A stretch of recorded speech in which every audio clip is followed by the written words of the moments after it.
আপনি আমাদের সাথে জুম কলে ঢাকার এই ভার্চুয়াল মিটিংয়ে আমাদের সাথে মহানগর বিএনপির সাথে আপনি বৈঠক করেছিলেন। আমি আজ এই কাজকে খুবই আবেগাপ্লুত। 3 বছর আগে বলেছিলেন খুলনা মহানগর বিএনপিকে হারলে চলবে না, তোমাদেরকে জিততেই হবে। গত 3টি বছর আমরা অক্লান্ত পরিশ্রম করে আপনার সাথে দেওয়া কথা অক্ষরে অক্ষরে আমরা পালন করেছি মাননীয় চেয়ারম্যান। আজকে সফল সম্মেলনের মধ্য দিয়ে, দ্বিতীয় অধিবেশন কাউন্সিলের মধ্য দিয়ে আমরা আপনাদের কাছে দেওয়া অঙ্গীকার, 16 বছর এই শহরে বিএনপির সম্মেলন হয়নি। 16 বছর পরে নেতা কর্মীদের আজকে উপস্থিতিতে পদচারণায় মুখরিত হয়েছে ঐতিহাসিক এই সার্কিট হাউস ময়দান। মাননীয় ভারপ্রাপ্ত চেয়ারম্যান, আপনার সাথে আমরা দেওয়া অঙ্গীকার আমরা রক্ষার চেষ্টা করেছি। প্রিয় সমাবেশ ডেলিগেট, কাউন্সিলর, ডেলিগেট ভাই বোনেরা, এখন আপনাদের সামনে বক্তব্য রাখছেন আজকের সভার প্রধান অতিথি, 18 কোটি মানুষের আশঙ্কার প্রতীক, জি ধন্যবাদ।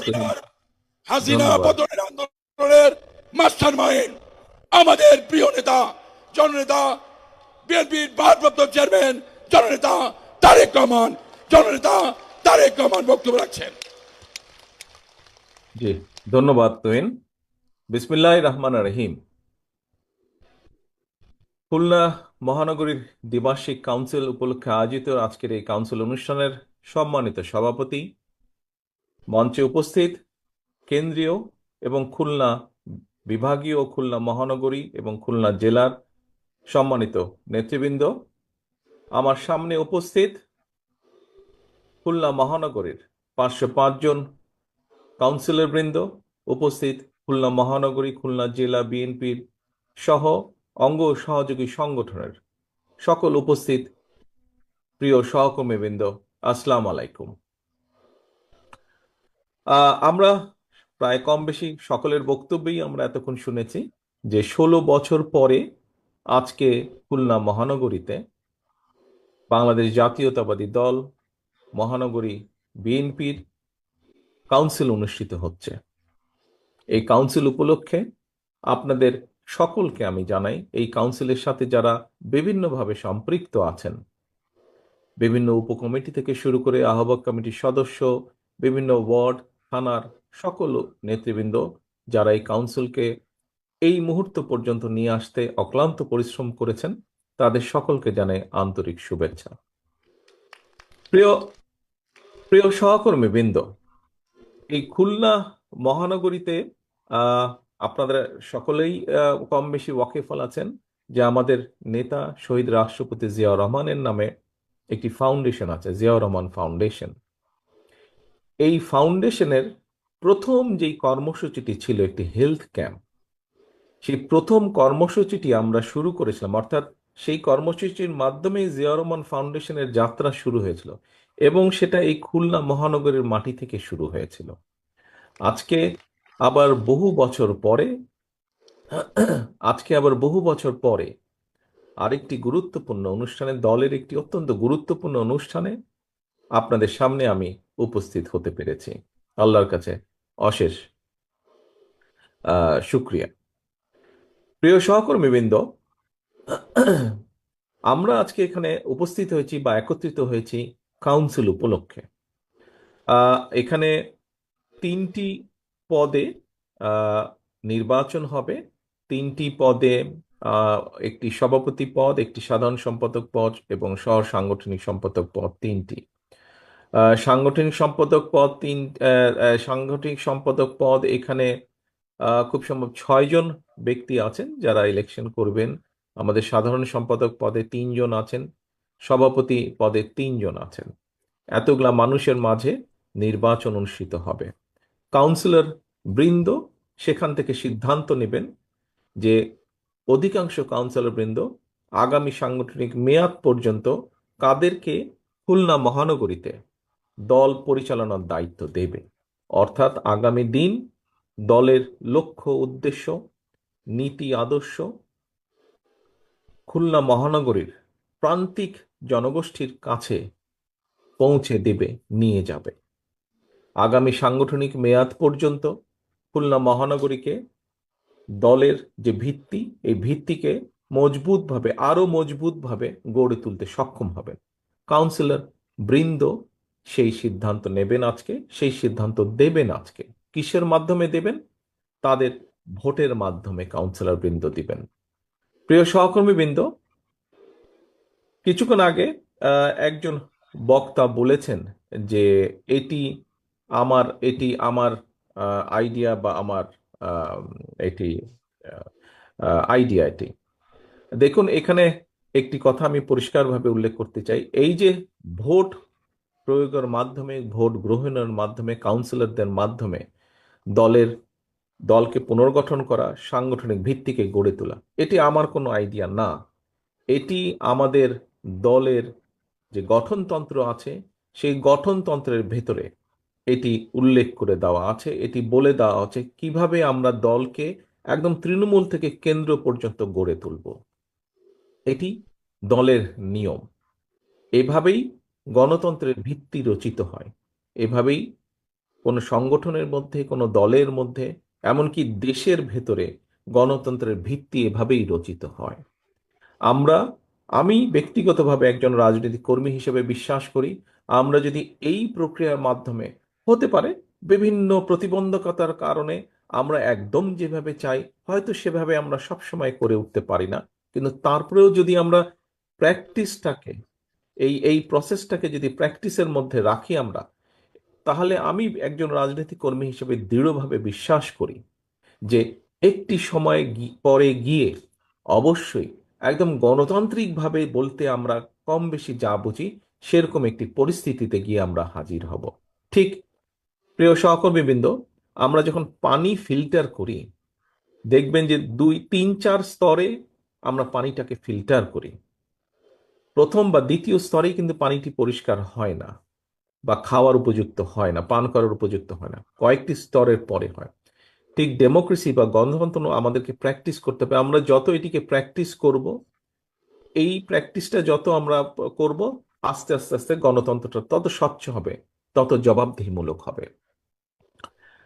প্রিয় সহকর্মীবৃন্দ, আজকে আমরা দলের ভেতরে এই গণতন্ত্র প্র্যাকটিস করছি, দলকে গণতান্ত্রিকভাবে গড়ে তোলার আমরা চেষ্টা করছি। কিন্তু এই যে বাংলাদেশ, যেই বাংলাদেশে মানুষের গণতান্ত্রিক অধিকার, কথা বলার অধিকার, রাজনৈতিক অধিকার, অর্থনৈতিক অধিকার প্রতিষ্ঠার জন্য আমাদের শত হাজারো নেতাকর্মী গুম হয়েছে, খুন হয়েছে, আমাদের লক্ষ লক্ষ নেতাকর্মী বিভিন্নভাবে, এখানে উপস্থিত আপনারা যারা আছেন কম বেশি প্রত্যেকটা মানুষ বিভিন্নভাবে নির্যাতিত হয়েছেন। মিথ্যে মামলা, গায়েবী মামলার আপনাদেরকে হাজির দিতে হয়েছে, এখনো অনেককে হাজির দিতে হচ্ছে, প্রায় প্রতিনিয়ত কোর্টে হাজির দিতে হচ্ছে। কেন? সেই একটি কারণ, দেশের মানুষের গণতান্ত্রিক অধিকার প্রতিষ্ঠিত করার জন্য। এখন বলতে পারেন যে দেশের মানুষের গণতান্ত্রিক অধিকার প্রতিষ্ঠিত করলে কি হবে? দলের ভিতরে গণতান্ত্রিক অধিকার প্রতিষ্ঠিত করলে দলের ভিত্তি যেমন শক্তিশালী হবে, দল পরিচালনার দায়িত্ব যেরকম ধীরে ধীরে সঠিক ব্যক্তিদের কাছে ফিরে যাবে, যারা দলকে নেতৃত্ব দিলে দল সুন্দরভাবে এগিয়ে যেতে পারবে, ঠিক একইভাবে দেশের ভেতরে যদি আমরা গণতান্ত্রিক প্র্যাকটিস করি, গণতন্ত্রের প্র্যাকটিস করি, ভোটের প্র্যাকটিস করি, ভোটের মাধ্যমে নির্বাচিত করি সেই প্রতিনিধিদেরকে, যারা জনগণের কথা বলবে, যারা জনগণের সমস্যার কথা বলবে, যারা দেশের সমস্যার কথা বলবে। অনেকে বলতে পারেন যে, বা অনেকে বলেন, অতীতেও আমরা দেখেছি যে অনেকে দেখেছি আমরা যে সবসময় নির্বাচন হলেই যে ভালো মানুষ আসে তা না। কথাটি সঠিক, আবার সঠিকও নয়। কিভাবে সঠিক নয়? একটু আগে যেই কথাটি শুনেছি তা না। একটু আগেই আমি বলেছি, এখানে আপনারা যারা আজকে উপস্থিত আছেন কাউন্সিলর হিসাবেই উপস্থিত থাকুন, অথবা কাউন্সিলর না হলেও বিএনপি সহ বিএনপি বিভিন্ন অঙ্গ সহযোগী সংগঠনের বিভিন্ন পর্যায়ের নেতাকর্মী যারা আপনারা উপস্থিত আছেন, এমনকি এখানে সাধারণ মানুষ অনেক উপস্থিত আছেন, প্রত্যেকেই আমরা দেখেছি কিছুদিন আগেও কিভাবে অত্যাচার, নির্যাতন হয়েছে। প্রিয় সহকর্মীবৃন্দ, আমাদের বহু সহকর্মীকে আমরা হারিয়েছি। আমাদের বাইরেও, বিশেষ করে গত জুলাই আগস্ট মাসে আমরা দেখেছি কিভাবে নিরীহ সাধারণ মানুষের উপর অত্যাচার, নির্যাতন হয়েছে, কিভাবে 1400 মানুষ শহীদ হয়েছেন আজকের এই মুক্ত পরিবেশকে উপহার দেওয়ার জন্য। কিন্তু সহকর্মীবৃন্দ, আমাদেরকে থেমে থাকলে চলবে না, আমাদেরকে সামনে এগোতে হবে। আজকে বিভিন্ন বিষয়, এটি রাজনীতির একটি অংশ, বিভিন্ন বিষয়ে আলোচনা হবে, তর্ক হবে, বিতর্ক হবে। তবে আমাদেরকে খেয়াল রাখতে হবে আমরা তর্ক বিতর্ক করতে গিয়ে দেশে এমন পরিস্থিতির উদ্ভব যাতে না হয়, যাতে করে সেই স্বৈরাচার হোক অথবা এমন কেউ হোক যারা বাংলাদেশের ভালো চায় না, এমন কেউ সুযোগ পেয়ে যাক। এ ব্যাপারে আমাদেরকে সতর্ক থাকতে হবে। এর একই সাথে আমাদেরকে সতর্ক থাকতে হবে আরো একটি বিষয়ে। প্রিয় সহকর্মীবৃন্দ, আমাদেরকে সতর্ক থাকতে হবে যে আমরা অযাচিত অযাচিত তর্ক বিতর্ক করে জনগণ এবং দেশের স্বার্থ রক্ষা থেকে যাতে দূরে সরে না যায়। আমাদের সামনে অনেক অনেক কাজ আছে। আমরা যখন রাজনীতিবিদ হোক, সমাজসেবী হোক, বিভিন্ন বুদ্ধিজীবী হোক, বা বিভিন্ন সুশীল সমাজের ব্যক্তিবর্গ নিয়ে হোক না কেন, আমরা যখন কোনো জায়গায় কথা বলার কোনো সুযোগ পাই, আমরা তখন বলি যে আমাদেরকে আমাদের এই শিক্ষা ব্যবস্থার দিকে নজর দিতে হবে, আমাদেরকে আমাদের স্বাস্থ্য ব্যবস্থার দিকে নজর দিতে হবে, আমাদেরকে আমাদের কৃষি ব্যবস্থার দিকে নজর দিতে হবে, আমাদেরকে নজর দিতে হবে এই যে দ্রব্য মূল্যের যে ঊর্ধ্বগতি, এই যে সাধারণ মানুষ প্রতিদিন যুদ্ধ করছে নিত্য প্রয়োজনীয় দ্রব্য মূল্যের যে ঊর্ধ্বগতি, বাজার সিন্ডিকেট বা যেটাই যেভাবে আমরা বলি, এটির দিকে আমাদের নজর দিতে হবে, এটির বিরুদ্ধে ব্যবস্থা গ্রহণ করতে হবে। প্রিয় সহকর্মীবৃন্দ, এই যে কয়েকটি কথা বললাম, আমাদেরকে এই কাজগুলো করতে হবে এবং এই কাজগুলো যদি না করি আমরা এই দেশকে রক্ষা করা যাবে না। এই কাজগুলো করতে হলে দেশের মধ্যে আমাদেরকে স্থিতিশীলতা আনতে হবে। এই কাজগুলো যদি আমাদেরকে করতে হয়, আমাদেরকে ঠান্ডা মাথায় বসে আলোচনা করে করতে হবে। এই কাজগুলো যদি করতে হয়, আমাদেরকে সঠিক ব্যক্তিদেরকে নির্বাচিত করতে হবে যারা দেশের মানুষের জন্য, দেশের জন্য এই কাজগুলো করবে। প্রিয় সহকর্মীবৃন্দ, আপনাদেরকে একটি উদাহরণ আমি দিতে চাই এইখানে। আমি বাস করছি বর্তমানে বাধ্য হয়ে গত 15-16 বছর ধরে আমি যুক্তরাজ্যে আছি, প্রবাস জীবনে আছি আমি। প্রিয় সহকর্মীবৃন্দ, আপনারা নিশ্চয়ই এরই মধ্যে দেখেছেন যে আমরা 31 দফা নামে 31টি দফা দিয়েছি বিভিন্ন বিষয়ে। যে একটু আগে বললাম, কৃষি, স্বাস্থ্য, প্রশাসন, শিক্ষা, অর্থনীতি, বিভিন্ন বিষয়ে আমরা 31 দফা দিয়েছি। আমি 31 দফার বিষয়ে বড় কথায় যাব না, বিস্তারিতভাবে আমি এখন যাব না। এই 31 দফার মধ্যে আমরা একটি দিয়েছি স্বাস্থ্য ব্যবস্থা, বাংলাদেশের মানুষের, জনগণের স্বাস্থ্য ব্যবস্থা। এবং সেখানে আমরা উল্লেখ করেছি যে যুক্তরাজ্যের যে এনএইচএস আছে, এই এনএইচএস এর আদলে আমরা চেষ্টা করব, আমাদের উদ্যোগ থাকবে, আমাদের পরিকল্পনা আছে যে বাংলাদেশের মানুষের জন্য স্বাস্থ্য ব্যবস্থা আমরা গড়ে তুলব।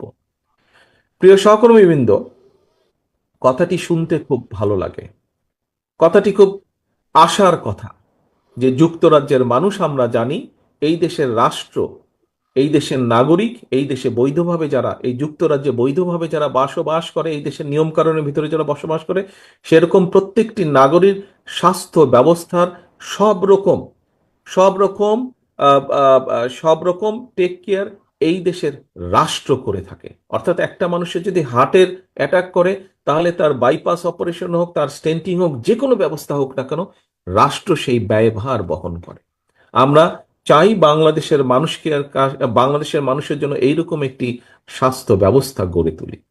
প্রিয় সহকর্মীবৃন্দ, এই যে এনএইচএস, এই যে স্বাস্থ্য ব্যবস্থা, এই কাজটি যুক্তরাজ্যে, এই দেশে শুরু হয়েছিল 1948 সালে। অর্থাৎ আজকে থেকে 77 বছর আগে তারা এই এনএইচএস করেছে এবং 77 বছর সময় লেগেছে, কম বেশি 50 বছরেরও বেশি সময় লেগেছে আজকের এই অবস্থায় আসার জন্য। প্রিয় সহকর্মীবৃন্দ, আপনাদের সামনে যে কথাটি আমি বলতে চাইছি, শুধু স্বাস্থ্য ব্যবস্থা নয়, স্বাস্থ্য বলুন, কৃষি বলুন, শিক্ষা বলুন, ইন্ডাস্ট্রি বলুন, যাই বলি না কেন, আমাদেরকে এই স্বৈরাচার যে জায়গায় রেখে গিয়েছে, দেশনেত্রী খালেদা জিয়া একটি কথা বলেছিলেন যে এই স্বৈরাচার ধ্বংস করে দিয়ে দেশ থেকে পালিয়ে যাবে। আজ বহু বছর আগে দেশনেত্রী সেই কথাটি বলেছেন, আজ পরতে পরতে সেই কথাটি সত্য হয়েছে যে স্বৈরাচার লুটপাট করে এই যেই স্বৈরাচার পালিয়ে গেছে লুটপাট করে, এই দেশকে ধ্বংস করে দিয়ে তারা পালিয়ে গেছে। এই দেশে রয়ে গিয়েছে আমরা, এই দেশের মানুষ, সাধারণ মানুষ এই দেশে রয়ে গিয়েছে। প্রিয় সহকর্মী, সেই জন্যই আমি বলেছি, আজকে যদি আমরা সংস্কারের কথা বলেছি, কিন্তু সংস্কার নিয়ে যদি আমরা প্রতিনিয়ত শুধু অবান্তর আলোচনা করতে থাকি, তাহলে আমাদের যে মূল কাজগুলো, অর্থাৎ দেশের মানুষের সমস্যার সমাধান করা, সেটি নিত্য প্রয়োজনীয় দ্রব্য মূল্যের সমস্যার সমাধান হোক, সেটি রাস্তায় পথ চলার, রাস্তাঘাটের নষ্ট রাস্তাঘাট ঠিক করার সমস্যার সমাধান হোক, আমাদের ভবিষ্যৎ প্রজন্ম ছাত্রছাত্রীদের শিক্ষা ব্যবস্থা হোক, কৃষকদের কৃষি ব্যবস্থা হোক, স্বাস্থ্য ব্যবস্থা, যেটাই হোক না কেন, যুক্তরাজ্যের মতন দেশের যদি ৭৭ বছর লাগে তাদের স্বাস্থ্য ব্যবস্থাকে গড়ে তুলতে, প্রিয় সহকর্মীবৃন্দ, আমাদের এর ভিতরেই ৫০ বছরেরও বেশি সময় পার হয়ে গেছে দেশের। আমরা কিছু কিছু ক্ষেত্রে হয়তো কিছু কিছু সফলতা বা সফলতার দ্বার প্রান্তে গিয়ে পৌঁছেছি আমরা, কিন্তু এখনো সম্পূর্ণভাবে সফল হতে পারিনি। অনেক কাজ সামনে বাকি আছে সহকর্মীবৃন্দ, এবং এই যে কাজগুলো বাকি আছে, এই কাজগুলো আমাদেরকে করতে হবে। এই দেশকে যদি আমাদেরকে গড়ে তুলতে হয়, এই রাষ্ট্র ব্যবস্থাকে যদি পুনর্গঠন করতে হয়, এই কাজগুলো করতে হবে। আজকে আপনারা এখানে যারা হাজির হয়েছেন, আপনারা প্রত্যেকে দেশনেত্রী বেগম খালেদা জিয়ার সৈনিক, আপনারা শহীদ রাষ্ট্রপতি জিয়া রহমানের কর্মী। আপনারা প্রিয় সহকর্মীবৃন্দ, দেশের মানুষ, দেশের অধিকাংশ মানুষ আজ আপনাদের দিকে তাকিয়ে আছে। যে অধিকাংশ মানুষ এখন পর্যন্ত মনে করে যে দেশে যদি একটি সঠিক নির্বাচন হয়, সুষ্ঠু নির্বাচন হয়, ইনশাল্লাহ আল্লাহর রহমতে বিএনপি সরকার পরিচালনার দায়িত্ব পাবে। কিন্তু কিন্তু সহকর্মীবৃন্দ, শুধু এই আশা নিয়ে বসে থাকলে চলবে না। সেই জন্য আমাদেরকে নিজেদেরকে তৈরি করতে হবে, প্রত্যেকটি নেতাকর্মীকে সেই জন্য তৈরি হতে হবে। আমাদের কথাবার্তা, কাজ, কর্ম সবকিছুতে সেটির প্রতিফলন থাকতে হবে। আমাদের দেশের মানুষ আমাদের কাছে যেই প্রত্যাশা করে, সেই প্রত্যাশা অনুযায়ী আমাদেরকে গড়ে তুলতে হবে। আমাদের কথাগুলো পৌঁছে দিতে হবে, আমাদের কাজগুলোকে সেভাবে করতে হবে। আজকে এখানে আমরা সম্মেলন উপলক্ষে একত্রিত হয়েছি, কিন্তু শুধু সম্মেলন উপলক্ষে একত্রিত সম্মেলনকে যেরকম আমরা সফল করেছি আজকে, বা সফল করার দ্বার প্রান্তে আমরা এসে হাজির হয়েছি, ঠিক একইভাবে আল্লাহ রহমতের দেশের মানুষ আমাদেরকে দায়িত্ব দিলে সেই দায়িত্ব যাতে আমরা সফলভাবে পালন করতে পারি, তার জন্য আজকে প্রতিশ্রুতিবদ্ধ হতে হবে। প্রিয় সহকর্মীবৃন্দ, আজকের এই সম্মেলনে আমাদেরকে সেই প্রতিশ্রুতি নিতে হবে, সেই শপথ আমাদেরকে নিতে হবে যে খুলনা মহানগরীর অন্তত যে কজন নেতা কর্মী আছেন, আপনি বিএনপি হন, আপনি যুবদল হন, ছাত্র দল হন, স্বেচ্ছাসেবক হন, কৃষক দল হন, আইনজীবী ফোরামের সদস্য হন, যেই হন না কেন, আপনি যদি শহীদ জিয়ার কর্মী হয়ে থাকেন, দেশনেত্রী খালেদা জিয়ার সৈনিক হয়ে থাকেন, আজকে আপনাকে প্রতিজ্ঞা নিতে হবে, আজকে আপনাকে শপথ নিতে হবে যে আপনার কাঁধে দায়িত্ব অর্পণ করলে, এই দেশের মানুষ আপনার কাঁধে ইনশাল্লাহ দায়িত্ব অর্পণ করলে, আপনাকে যে কোনো মূল্যে সেই দায়িত্ব আপনাকে পালন করতে হবে। নিজের ব্যক্তি স্বার্থকে জলাঞ্জলি দিয়ে হলেও আপনাকে সেই দায়িত্ব পালন করতে হবে। কারণ একটি, এই দেশের স্বাধীনতার ঘোষক শহীদ রাষ্ট্রপতি জিয়াউর রহমান, অর্থাৎ এই দলের যে প্রতিষ্ঠাতা, এই দেশে বহুদলীয় গণতন্ত্রের প্রবর্তককে শহীদ রাষ্ট্রপতি জিয়াউর রহমান। এই দেশে সংসদীয় গণতন্ত্রের পুনরুদ্ধার কে করেছিলেন? দেশনেত্রী খালেদা জিয়া। এই দেশের নারীদের শিক্ষা ব্যবস্থা কে করেছিলেন? দেশনেত্রী খালেদা জিয়া। কাজেই প্রিয় সহকর্মীবৃন্দ, সেই খাল কাটা যদি আবার শুরু করতে হয়, সেই নারীদের শিক্ষা ব্যবস্থাকে যদি আরো এগিয়ে নিয়ে যেতে হয়, দেশের মানুষের দ্বার প্রান্তে যদি স্বাস্থ্য ব্যবস্থাকে পৌঁছে দিতে হয়, অতীতের কাজগুলো দেখেই আমাদের হয়তো অনেক সীমাবদ্ধতা ছিল, আমরা অনেক কিছু করতে চেয়েও হয়তো অনেক কিছু করতে পারিনি। কিন্তু আমি বিশ্বাস করি, আমরা যদি আমাদের সীমাবদ্ধতার কথাগুলো জনগণের কাছে সঠিকভাবে তুলে ধরতে সক্ষম হই, নিশ্চয়ই ইনশাল্লাহ জনগণ আমাদেরকে আবার সুযোগ দিবে। এবং এইবার সুযোগ দিলে আমরা যেই সীমাবদ্ধতার কারণে যে কাজগুলো বিগত আগে করতে পারিনি, সেই কাজগুলো আমাদেরকে এবার সমাপ্ত করতে হবে, অন্তত শুরু আমাদেরকে করতে হবে সেই কাজগুলো। প্রিয় সহকর্মীবৃন্দ, সময় হয়ে গেছে, জোহরের আজানের সময়, নামাজের সময় হয়ে গেছে, আমাদের দ্বিতীয় অধিবেশনের সময় হয়ে গেছে। আসুন আজকে আমরা প্রতিজ্ঞাবদ্ধ হই, আমরা শপথ গ্রহণ করি, যেভাবে আমরা সফলভাবে আজকে খুলনা মহানগরীর সম্মেলনে অনুষ্ঠান আয়োজন করেছি, সম্মেলনকে সফল করছি।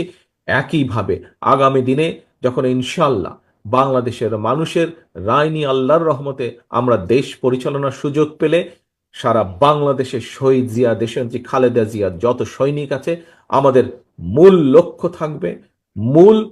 লক্ষ্য থাকবে এই দেশের জনগণ এবং এই দেশ বাংলাদেশ, এই দেশের জনগণের অবস্থার পরিবর্তন করা, বাংলাদেশের অবস্থার পরিবর্তন করা, বাংলাদেশের মানুষের প্রত্যাশা অনুযায়ী বাংলাদেশকে গড়ে তোলা, বাংলাদেশের প্রত্যাশা অনুযায়ী বাংলাদেশকে সামনে নিয়ে যাওয়া। এই হোক আজকে আমাদের এই সম্মেলনের প্রত্যাশা, এই হোক আমাদের এই সম্মেলনের প্রতিজ্ঞা, আমাদের আজকের এই সম্মেলনের শপথ। সকলকে আন্তরিকভাবে ধন্যবাদ জানিয়ে এবং একই সাথে আবারও এই সম্মেলনের সফলতা কামনা করে এবং এই সম্মেলনকে সফল করার জন্য যারা যারা অক্লান্ত পরিশ্রম করেছেন, আমার সেই প্রতিটি সহকর্মীকে আন্তরিকভাবে শুভেচ্ছা জানিয়ে আমার বক্তব্য শেষ করছি। আল্লাহ হাফেজ। বাংলাদেশ জিন্দাবাদ, বাংলাদেশ জাতীয়তাবাদী দল জিন্দাবাদ। ধন্যবাদ।